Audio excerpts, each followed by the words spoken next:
Now let's get it started. Let's get it started. Play ball! Barcelona trashed Bayern Munich 4-1. First minute goal from Rafinha gave them that early lead, but Harry Kane scored two. One was ruled out for offside, but the other one counted. Now Barcelona started hitting them on the counter and scored three. Now they won that game 4-1.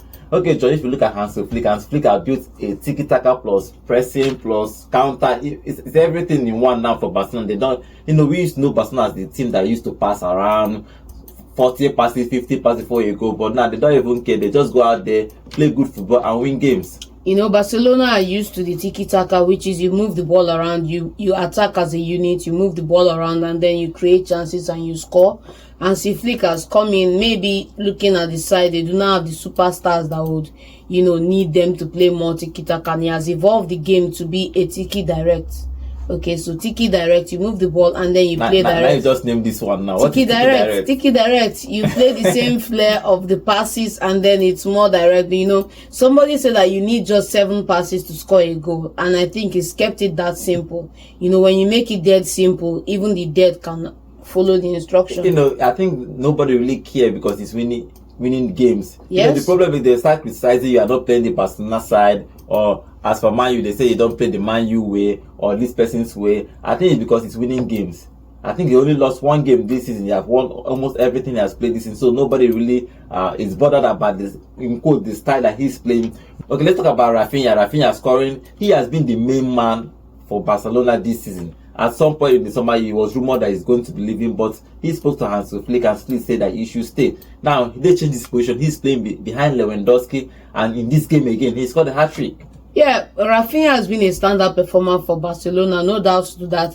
Anywhere you play him on the pitch, he gives you results. That's what the coach said. 100%, he gives 100% when he plays. Playing behind the striker, playing off the left, playing off the right. I think his major role now is just being the middle and the left because he does a whole lot. Yesterday was played out in the center with Fermin Lopez playing on the left, but we saw them switching, and he's just a fantastic player. He got a credible amount of goals yesterday, about 3 of them hat-trick for Barcelona. Both of them were phenomenal. The first one was out of this world. Like you see Neuer struggling to keep up to prevent the goal, but it was a wasted effort because it was a real goal.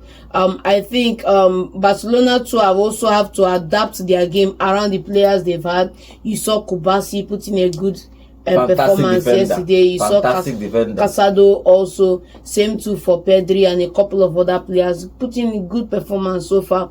I think this is what Barcelona need going forward to be able to win games and continue to get results even against big sides. Now you mentioned they started about 5. La Masia, that's the academic player. In that game, they actually introduced other to that Fati and Gavi, introduced more players. What do you make of them playing with these young boys and they have been performing? Let's not forget the star boy at the right side of the field, that is Yamal. They have been playing well and they have been playing fantastic football and they have been winning games. Barcelona's La Masia Academy has produced some of the greatest stars in football in the last 2 or 3 decades.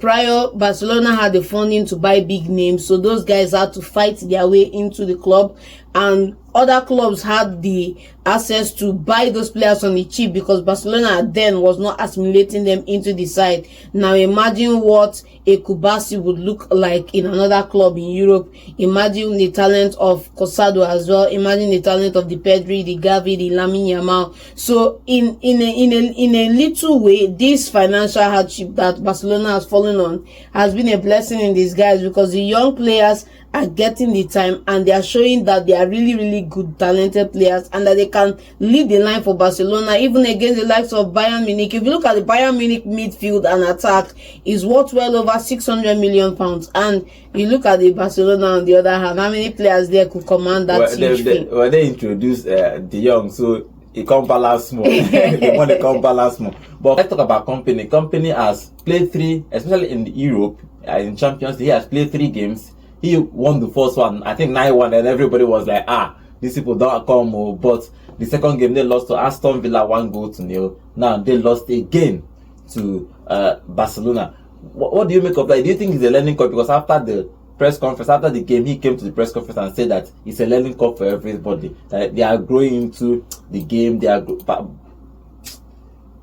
they are growing into as a team. But do you think that they should give him more time? Because truthfully, he's playing well, especially in the Bundesliga. They are winning games. They are top of the league. But in the Champions League, in this group thing, in this league table thing, if you lose one game, you are down. I think they are about 16 or 17 on the table. Now, what do you make of Company and Bayern Munich? Do you think that they have enough power to be winning games, and do you think that they can qualify for the next round of these Champions League games? I think Company is doing a good job at Bayern Munich. They are winning their Bundesliga games.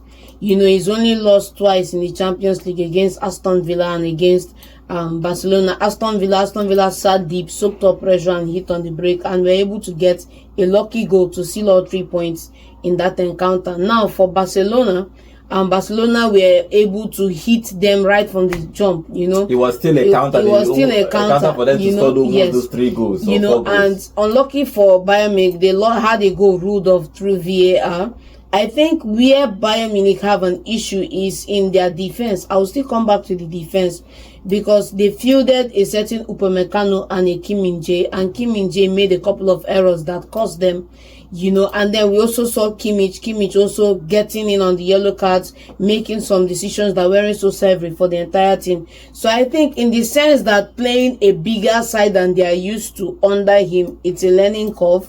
Because if you see certain managers like Jose Mourinho or other people, they know how to take big games.